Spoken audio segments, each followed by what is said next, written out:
அண்ணாவை பெரியாரை விமர்சனம் செய்கிறார்கள். திராவிடம் அப்படின்றத அழிப்போம் அப்படின்றாங்க. அந்த மேடையில் அதிமுக இருக்கிறது. அதிமுக அப்படின்னு பெயரை வைத்துக் கொள்ளவே தகுதி இல்லை அப்படின்னு அமைச்சர் ரகுபதி சொல்றார். அவங்க இந்து முன்னணி நடத்திய ஒரு மாநாடு, அந்த மாநாட்டில் அந்த அமைப்பினுடைய கடந்த கால வரலாற்றை விளக்குகிற ஒரு காணொளி தொகுப்பு. அதுல மொத்தமே 2 நிமிஷம் தான். விளவெளி மாநாட்டுல அந்த 2 நிமிடம் ஒளிபரப்பு நிகழ்ச்சியில கடந்த கால நிகழ்ச்சியெல்லாம் கொண்டு வராங்க. அப்போ இங்க கடந்த காலத்தை சொல்லிட்டா அண்ணாவை போட்டோ வருது, பெரியாருடைய போட்டோ வருது, கருணாநிதி வராது. அப்போ இவங்க நாட்டியம் பேசினாங்கன்னு சொல்லி வருது. அதான் நோக்கங்க, கடவுள் மறுப்பு அதான் முக்கியம். ரெண்டு எப்படியே பேசலாமே. இப்போ அதிமுக கடவுள் மறுப்பு கொள்கையுடைய கட்சி அல்ல. நீங்க அண்ணான் பெயரை தாங்கிதான் இருக்குது. ஆனா திமுக சொல்லுங்க, நீங்க கடவுள் இல்ல, கடவுளை கற்பித்தவன் காட்டு மாதிரி பெரியார் சொல்றது அப்படியே ஏற்று நடைமுறைப்படுத்தி நீங்க நம்புறேன் நானு. ஆனா அதிமுக அந்த மாதிரி இல்லை. அதிமுக நான் எந்த வழியில வந்தேனோ அந்த வழியில் இறைவனை வணங்குவேன், என்னுடைய உரிமை, நான் வழிபடுவேன், என்னுடைய உரிமை. இந்த உரிமையை மறைப்பதில்லை, ஏமாற்றுவதில்லை, வெளிப்படையாக செய்வதுதான் அதிமுக தலைமை. எல்லாமே தலைமை நாட்டிய தலைமை அல்ல. திமுக நாட்டிய தலைமை.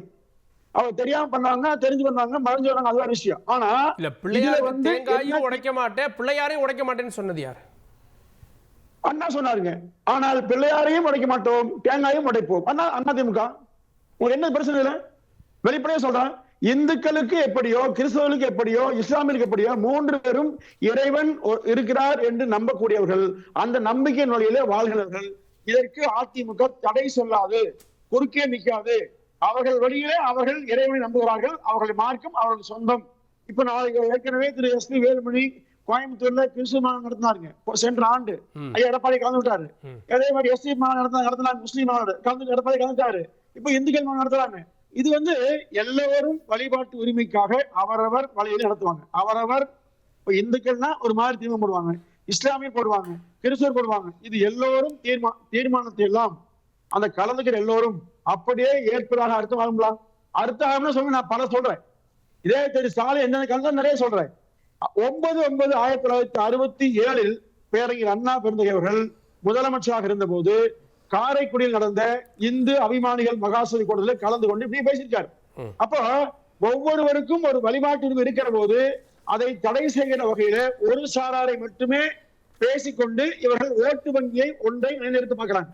இதுதான் இங்க அரசியல் வருது ஒழிய எங்க அரசியல் வருது? எங்க அரசியல் அதிமுக பண்ணி இருக்குது? இல்ல பாஜக கூட்டணியில இருந்து வெளியே வந்ததும் அதிமுக என்ன சொல்லுச்சு? சிறுபான்மையினர் ஓட்டின்னு எங்களுக்கு வந்துரும் சொல்லலையா? அப்ப அது ஓட்டு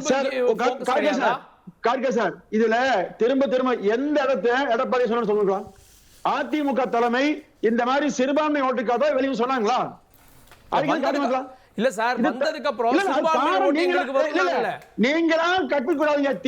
திமுக கற்பிக்கிற ஒவ்வொன்றையும் நீங்க பேசிக்கூடாது. இது அதிமுக அப்படி சொல்லவே இல்லை. அவர் சொன்னது அன்றைக்கு அண்ணா குறித்து அண்ணாமலை பேசினாங்க வருத்தம், அம்மா குறித்து பேசினாங்க வருத்தம். அன்றைக்கு அண்ணா பற்றி பேசிய போது ஏன் அமைதியா போறாங்க? அண்ணா உருவாக்கி இயக்கம் அமைதியா போச்சு. அண்ணா உருவாக்கி இயக்கம் வேண்டி கருணாநிதி இயக்கம் மாறி போச்சு, அது மௌனியாங்க. இன்றைக்கு அதிமுக பாஜக கூட்டணியை உடைக்க விரும்புகிறார்கள். நான் சொல்றேன், நிச்சயமாக உடையாது. எந்த நாடகம் போட்டாலும் அதிமுக பாஜக அணி வலுவாக இருக்கும். ஒன்று. இரண்டாவது சார், நீங்க கேள்வி கேட்கல. நீங்க நிறைய விஷயங்களை சொல்லி இதனால் வரையில் மக்களை ஏமாற்றி நாடகமாட்ட திமுக மீண்டும் போடுது. சென்னிமலை என்னாச்சு, சிவர்மலை என்னாச்சு, பழனி ஏங்க சார்? சென்னிமலை எங்க ஊருக்கு அருகாமல் உள்ளதா? என்ன நடந்து தெரியுமா? யார் சொல்லிவிட்டா? திரு அப்பாவு சட்டப்பேரவை தலைவராக அப்பாவு பழைய வீடு எடுத்து பாருங்க. என்ன பேசினார்? தமிழ்நாட்டில் மத கலவரம், சாதி கலவரம் அதிகமாக உருவாக காரணமே திரு கருணாநிதி காட்டுமா? அப்ப அன்றைய பேச்சு என்ன சொல்றீங்க? அன்றைக்கே திரு ராமகோபாலன் இல்ல, அப்ப அவர் திமுக இல்ல சார். நீங்க அப்படிலாம் பேசுற ஒவ்வொரு தலைவர்களும் முன்னாடி என்ன பேசுறாங்கன்னு பேசணும். அப்படிதான் சொல்ல வர்றேன் சார். அதான் சொல்ல வர்றேன். ராமகோபாலன் அவர்கள் ராமகோபாலன் ஒரு பிராமணர், அம்மா ஜெயலலிதா அவர்கள் ஒரு பிராமணர், 2 பேரும் ஒன்றாக இருந்தாங்களா? அந்த பிராமண பணியா பேசினாரு. அவ யாரு திராவிடத்தை காப்பாத்தினாங்க? போலி திராவிடம் என்று ஒரு வார்த்தையை சொல்லி தொகுப்பு. உங்களுடைய பேஸ என்ன சார்? உங்களுடைய கட்சியினுடைய பேரு அண்ணாவும் இருக்கிறது, திராவிடம் இருக்கிறது. ரெண்டுக்குமே ஆபத்தை விளைவிப்போன்னு அந்த மாநாடு சொல்லுகிறது. அங்க போயிட்டீங்களேன்னு கேக்குறாங்க சார். கார்கே சார், தமிழ்நாட்டில் திராவிடத்தை அழிக்க வேண்டும் என்று சொன்ன இயக்கங்கள் ஒன்று காங்கிரஸ், இன்னொன்று கம்யூனிஸ்ட் கட்சி. திராவிட மாயை ஆரிய மாயை, ஆரிய மாயை என்று அண்ணா சொன்ன போது திராவிட மாயை என்று ஐயா ராமமூர்த்தி சொன்னார், கம்யூனிஸ்ட் மூத்த தலைவர். அவர் சொன்னார், இன்னைக்கு நூல் இருக்கிறது.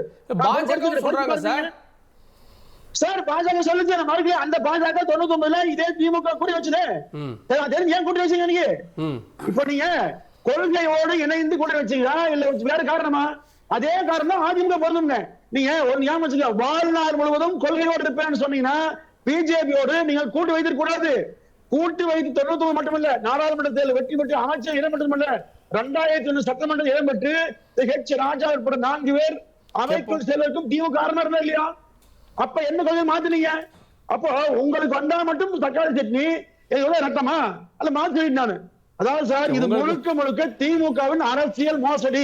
இந்த மோசடியை கண்டு அதிமுக அஞ்சு எல்லாம் ஒதுங்காது. நான் தெளிவா சொல்றேன், பிஜேபி அதிமுக கூட்டணி இணைந்த பிறகு திமுக அச்சம் வந்துருச்சுங்க. நீங்க விலகி போங்க. எல்லா தொலைக்காட்சியிலும் பத்திரிகையாளர் பேசிக்கிறீங்க, ஊதி பெருசாக்கி இந்த கூட்டணி உடைக்க பாக்குறீங்க. அதாவது திமுக செய்யுங்க. திரு மணிகண்டனுக்கே பேசும்போது அவருக்கே வந்து நம்ம இப்படி வந்து இத வந்து முட்டு கொடுத்துட்டு இருக்கோமேன்னு தோணுது. 25 ஆண்டுகளுக்கு முன்பு ஒரே நிமிஷம்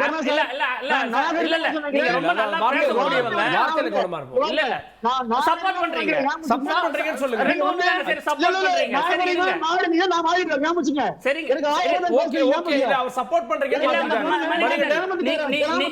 நீங்க சப்போர்ட் பண்றீங்க இருங்க. 100 பேர் தயார் பண்ணி பத்திரிகை போறீங்க, முட்டியல்ல வாங்குற காசுக்கு மேல போறாங்க. என்ன அர்த்தம்? என்ன அர்த்தம்? எப்ப நான் சொன்னதா இல்ல போர்வில ஒவ்வொரு தயார் பண்ணி திமுக அனுப்பி யார் அவங்க? இல்ல அந்த வார்த்தையை திரும்ப பெற்றாரு. ஆமா, இல்ல நீங்க சப்போர்ட் பண்றீங்க.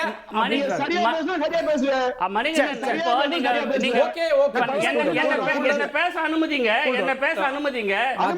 இப்ப நீங்க என்ன பேசுறீங்க எனக்கு கேட்கல. நீங்க என்ன பேச அனுபவிங்க. அதாவது திமுகவும் கடவுள் மறுப்பு கட்சி அல்ல. நீங்க வந்து எந்த கோணத்தில் அதை பார்க்குறீங்க சொல்ல. ஒன்றே குலம் ஒருவனே தேவன் என்று பேரறிஞர் அண்ணா சொல்லி திராவிட முன்னேற்ற கழகத்தை ஆரம்பித்த பிறகு எல்லா கடவுள்களும் ஒன்றுதான்ற ஒரு கொள்கை தான் திமுக ஒழிய திமுகவும் கடவுள் மறுப்பு கொள்கை அல்ல. அதே போல இன்னையோட பிரச்சனை என்னன்னா, இந்த திராவிட இயக்கத்தை அரசியல் பாதைக்கு கொண்டு வந்த பேரறிஞர் அண்ணா அவர்கள் அங்கு இழிவுபடுத்தப்படுகிறார். அந்த இழிவுபடுத்தப்படும் போது அதை காரணமாக சொல்லித்தான் நீங்க பிஜேபி கூட்டணியிலிருந்து வெளியே வந்தீங்க. அண்மையில் திரு அண்ணாமலை அவர்கள் அண்ணாவை அவமதித்து விட்டார்னு சொல்லிதான் வெளியே வந்தீங்க.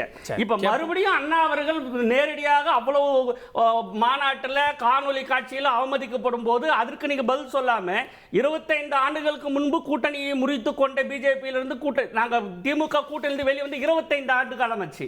அதுக்கு முன்னால முதலில் கூட்டணி வச்சது ஜெயலலிதா அம்மையார். இப்ப நீங்க எங்களை பின்னாடி நீங்க கொண்டுட்டு போறது வந்து பிஜேபி எப்படி வந்து எடுத்த உடனே எப்படி பிஜேபி வந்து ஜவஹர்லால் நேருக்கும் முகலாய சாம்ராஜ்யத்துக்கும் கொண்டுட்டு போவாங்களோ அந்த மாதிரி நீங்க பின்னாடி போறீங்க. இன்னைக்கு யாருக்கு அவமானம்? இன்னைக்கு திராவிடத்தை அழிப்பன்னா யாருக்கு அவமானம்? இன்னைக்கு நம்மளுடைய நிறுவன தலைவர், நமக்கெல்லாம் ஒப்பற்ற தலைவர் பேரறிஞர் அண்ணா அவர்கள் அவமதிக்கப்பட்டதற்கு நீங்க பொறுப்பேற்றுக்கிறீங்களா இல்லையா? நீங்க இங்க மட்டும்தான் அண்ணா வந்தாரா? அண்ணாவின் பெயரில் அண்ணா உருவாக்கி அந்த கட்சியை அண்ணா குறித்து கடந்த காலத்தில் பலர் பேசிய போது ஏன் பயம் இருந்தீங்க? இது அண்ணா கட்சி இல்ல, கருணாநிதி கட்சி. இதுதான் அண்ணா திமுக. அண்ணா என்ன கண்ணாரு கனவு, அதை தாங்கி நடக்கிற கட்சி அண்ணா திமுக மட்டும்தான். நான் இன்றைக்கு சொல்றேன், அதிமுக ஒருபோதும் யார் இந்த தலைவர் வந்து பேசினாலும் ஒத்துக்கொள்ளாது. அவர்கள் மிக தெளிவாக பேசுறாங்க. அதிமுக அச்சப்படாது.